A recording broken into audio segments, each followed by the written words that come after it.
अस्सलाम वालेकुम viewer, this is Ubaidur Rahman and you are on my and yours YouTube channel Lajawab Ubaid. Hope my Lajawab family is also doing well.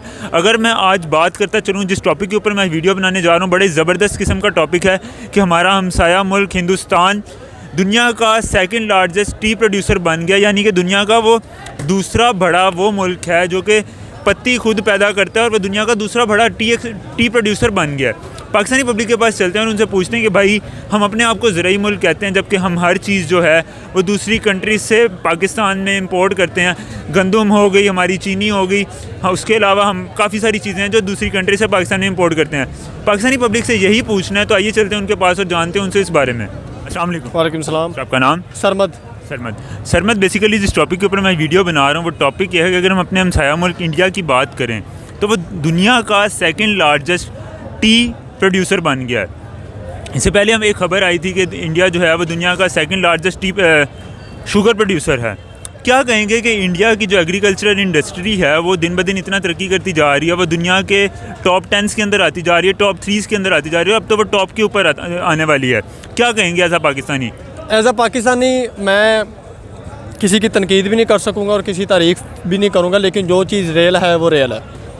बेशक India हमारा दुश्मन है, लेकिन हमें सबसे पहले इस चीज़ को मानना। आपको किसने बताया कि इंडिया हमारा दुश्मन है?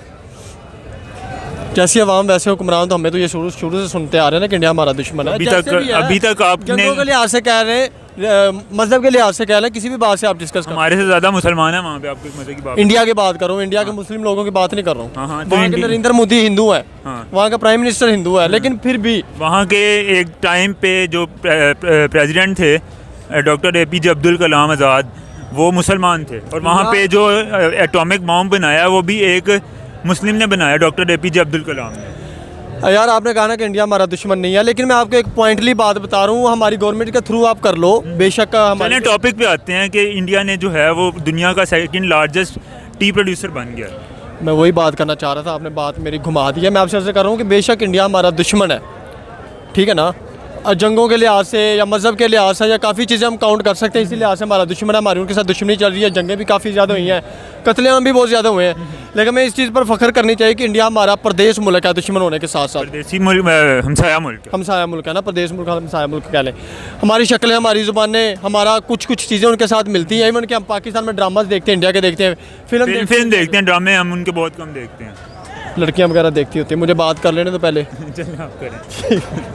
बेशक इंडिया हमारा दुश्मन, लेकिन पाकिस्तान में इंडिया जो सॉन्ग्स, शादी वगैरह फंक्शन होते हैं, सॉन्ग इंडिया के लगे होते हैं, मूवीज़ इंडिया के देखते हैं, ठीक है, ड्रामाज हम इंडिया के देखते हैं। इवन कि कपिल शर्मा शो सबसे ज़्यादा पाकिस्तान में देखा जा रहा है।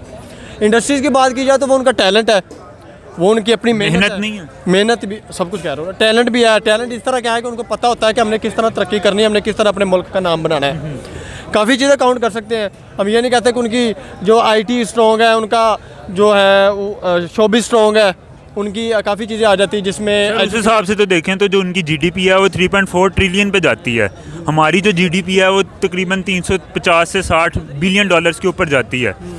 हम तो उनसे काफ़ी मतलब इकोनॉमिकली छोटा मुल्क है ना। देखिए इंडिया एक ऐसा मुल्क था जो मांग कर चीज़ें अपनी पूरी कर। ये कब हुआ था कोई ऐसा दिन नहीं, ऐसा टाइम कभी भी नहीं। सर पे पगड़ी उठाई थी। मैं आपको बता रहा हूँ कि ऐसा मुल्क था, कोई दिन थे ऐसे कि जब वो दूसरे मुल्क से चीज़ें मांग कर। वो आपके लिए होंगे, लेकिन अभी तक दुनिया की हिस्ट्री के अंदर ऐसा टाइम कभी भी नहीं आया। ऐसा टाइम कभी भी नहीं आया, लेकिन मैं आपको बता रहा हूँ कि हमारा पाकिस्तान मुल्क कहता है कि हमारे वज़ीर आज़म कह रहे होते हैं कि पाकिस्तान बहुत ज़्यादा तरक्कियाँ कर रहा है, पाकिस्तान में गाड़ियाँ चल रही हैं, मोटरसाइकिलें चल रही हैं, ओरिजिनल ट्रेन चल गई है, पाकिस्तान में बनी है। ये आपने देखा कि चीज़ें पाकिस्तान में बनी हुई है, सारा कुछ इंपोर्ट चीज़ें हैं। अगर मिल्स की बात कर लें, किसी चीज़ की भी बात कर लें, वो या तो हम इंडिया से मांग रहे होते हैं या हम जापान से मांग रहे होते हैं। जितनी भी कंपनीज़ की ज़्यादातर गाड़ियाँ हमारे पाकिस्तान में जापान की चल रही हैं, मेड इन जापान लिखा होता है। गाड़ी का नाम लिखे ना लिखे, बड़ा सारा लिखा होगा made in Japan, Japanese production, Japanese ये वो इस तरह। इवन के ताले की बात कर लें, जो ताला महीने बाद ख़राब हो जाता है, जिसकी कोई गारंटी नहीं होती, वो भी चाइना का होता है। मतलब कि हम इंडिया की बात ना करें, हम ओवरऑल कंट्री की बात भी कर सकते हैं, लेकिन फिर भी इंडिया इस वक्त हमारे लिए स्ट्रॉन्ग है। उन्होंने हमें एक बहुत अच्छा मैसेज दिया हुआ है कि वो मांग कर कोई चीज़ नहीं बनाते हैं, उनके पास अपनी प्रोडक्शन है, अपना टैलेंट है। ऐसा तो नहीं कहा जाता कि इंडिया में गाड़ी जहाँ पर 20 लाख की है, इंडिया में 5 लाख रुपए की है। महिंद्रा और टाटा ने वहाँ पे ये सब चीज़ें आसान काफ़ी चीज़ें आ जाती है, और उसमें गाड़ी बनाने के साथ साथ उनके पास ये भी चीज़ है कि उनके पास इलेक्ट्रॉनिक्स चीज़ें बहुत ज़्यादा यूज़ कर रहे हैं। उन्होंने अब आने वाले 5-10 सालों के अंदर पाकिस्तान को कहाँ पे देख रहे हैं? मैं पाकिस्तान को यहाँ भी देख रहा हूँ, जहाँ पे खड़ा हुआ है। नहीं, इकोनॉमिकली हम कहाँ पे स्ट्रॉन्ग होंगे? नहीं होंगे जब तक हमारे हुकूमत, हमारे जो हुक्मरान है, अगर वो एक चीज़ हम काउंट कर लेते हैं, टैक्स और धोखा जिसे फ्रॉड कहते हैं, ये जो चीज़ें ख़त्म हो जाए ना। अब देखें ना, आप यहाँ पर 100 रुपये की चाय पिए 50 बाई से किसी लोकल से ढाबे से, 100 रुपये की या 50 रुपये की, आप वो चाय किसी ब्रांड पे जाके पिए 300 रुपये ले रहे होंगे। क्या हो रहा होगा? ऊपर बड़ा सा लिखा होगा इंक्लूड टैक्स, ये वो इस तरह। तो हम क्यों दे रहे हैं टैक्स? हम टैक्स सेव भी तो कर सकते हैं ना। हमें पता है कि कल को हमारे लिए नुकसान है, हम बहुत यानी कि कुछ हमने सोचा, कुछ समझा, कुछ किया है। तो अगर ये चीज़ें ख़त्म हो जाए हमारा मुल्क तरक्की कर सकते हैं। लेकिन हमारे हुक्मरानों के लिए एक बहुत बड़ा मैसेज है कि वो आपस में एक दूसरे के नहीं बन रहे, तो हमारे पाकिस्तान को क्या बनाएंगे? थैंक यू नया सर। पाकिस्तान कह देना नया पाकिस्तान बन गया। नया पाकिस्तान में झंडा का कलर उतार के वाइट वाला ऊपर रेड वाला कलर लगा दो तो नया पाकिस्तान नहीं ना बनेगा।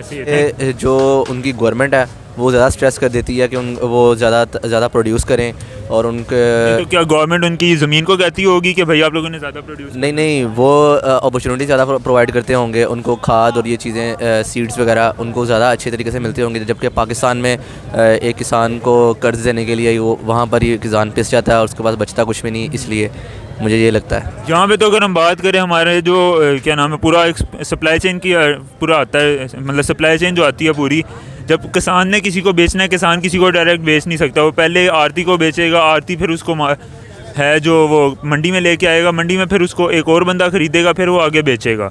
तो आपको लगता है इस वजह से हमारा यहाँ पे थोड़ा सा ये भी लैग आता है? ये भी हो सकता है क्योंकि गवर्नमेंट अगर किसान को उसका जो उसको रेट चाहिए होता है अगर वो नहीं देती तो फिर वहाँ से भी किसान को मुश्किल का सामना करना पड़ता है। आपने बताया कि आप सॉफ्टवेयर इंजीनियरिंग के स्टूडेंट हो।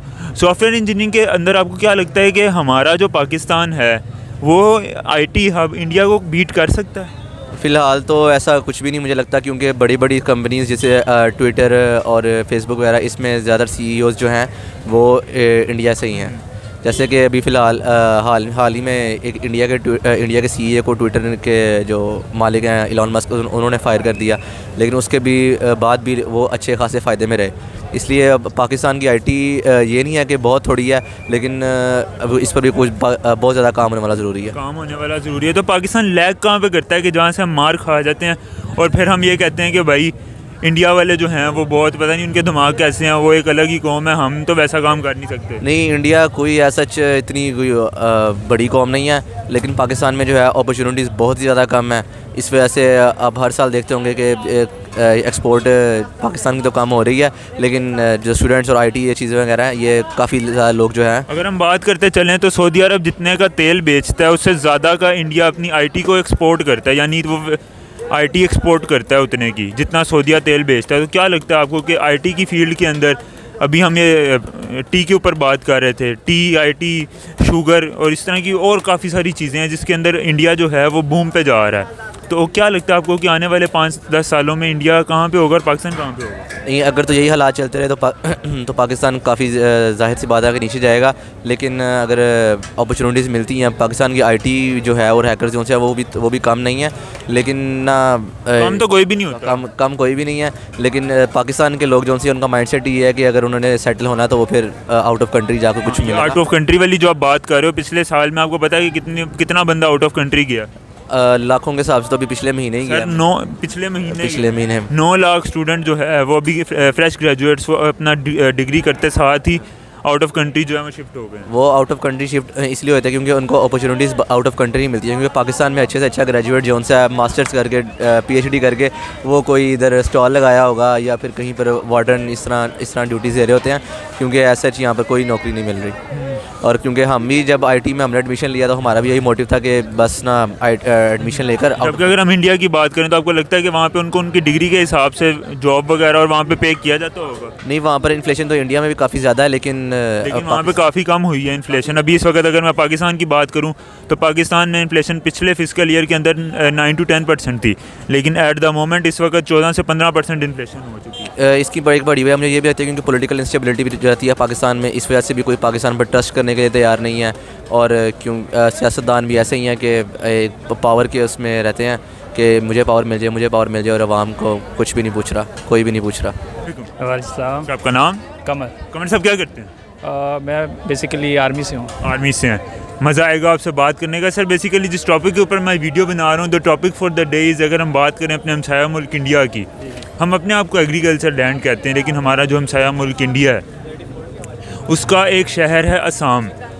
उसके अकेले शहर और एक और शहर है उसका, उसने मिल के 9 लाख टन जो चीन क्या नाम है हम पत्ती इस्तेमाल करते हैं टी, वो उसने प्रोड्यूस किया। 9 लाख टन इंडिया ने अकेले प्रोड्यूस की है। जबकि अगर हम पाकिस्तान की बात करें तो पाकिस्तान तो उस फहरिस्त में टॉप 10 में भी कहीं नहीं आता, और इंडिया जो है वो इस वक्त टी का सेकंड लार्जेस्ट एक्सपोर्टर भी है। क्या कहेंगे इस हवाले से? पहली बात यह है कि हमारे जो सियासतदान हैं इनको चाहिए ये आपस में ना झगड़ा करें, ये इनको चाहिए कि पाकिस्तान के जो मुल्की मसाइल हैं इस पे फोकस करें। ये अपनी सियासत में आपस में लड़ रहे हैं। नहीं, वो तो हमारी अपनी अंदरूनी बात हो गई ना, लेकिन अगर हम अपने हमसाया मुल्क इंडिया की बात करें, आखिर क्या आपको लगता है कि वहाँ की पॉलिसीज़ इतनी अच्छी हैं, या फिर वहाँ के फार्मर्स को फैसिलिटीज़ ज़्यादा दी जाती हैं, या फिर वहाँ पे जो इंफ्रास्ट्रक्चर के डेवलपमेंट के हिसाब से वहाँ पे काम हो रहा है वो इस हिसाब से हो रहा है कि वहाँ पे हर चीज़ ग्रो हो रही है? जी बिल्कुल, ये भी चीज़ अब मैटर करती है कि वहाँ पे जो इंफ्रास्ट्रक्चर है इनका, फार्मर्स का, और फैसिलिटीज़ अच्छी हैं वहाँ पे बनिस्बत पाकिस्तान। तो हमें चाहिए इस पे फोकस करें, गवर्नमेंट को स्पेशली चाहिए कि फार्मर्स को फैसिलिटीज़ और सर उसके अलावा मैं अगर आपको बताता चलूँ तो अभी थोड़े दिन पहले एक खबर आई थी, इंडिया की जो शुगर एक्सपोर्टिंग की कैपेसिटी है, इंडिया वर्ल्ड सेकंड लार्जेस्ट जो है वो शुगर का एक्सपोर्टर भी बना है, और फर्स्ट नंबर पे ब्राज़ील है। क्या कहेंगे कि मतलब वो पहले शुगर और अब टी पत्ती के हिसाब से भी वो ऊपर आ गए हैं? हम तो अपने आप को कहते हैं कि भाई हम एक एग्रीकल्चर लैंड है, लेकिन हम गंदम जो है वो रशिया से इंपोर्ट करते हैं।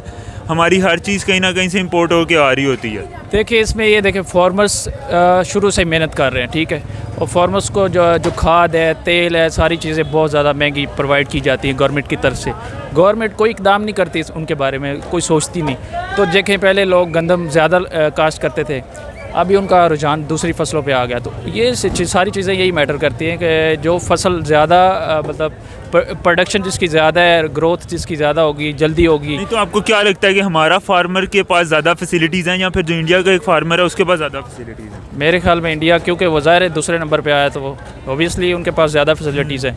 तो पाकिस्तान के जो गवर्नमेंट सेक्टर में जो फार्मर्स के लिए स्पेशल डिपार्टमेंट्स में ये इनको प्रोवाइड करना चाहिए फैसिलिटीज़ फार्मर्स के लिए, ठीक है, ताकि मैक्सिमम इसकी प्रोडक्शन हो और पाकिस्तान का नाम। ज़ाहिर है जितनी ज़्यादा प्रोडक्शन होगी, सप्लाई डिमांड का अगर हम हिसाब देखें तो प्राइस भी फिर उतनी कम हो जाती है। जी बिल्कुल।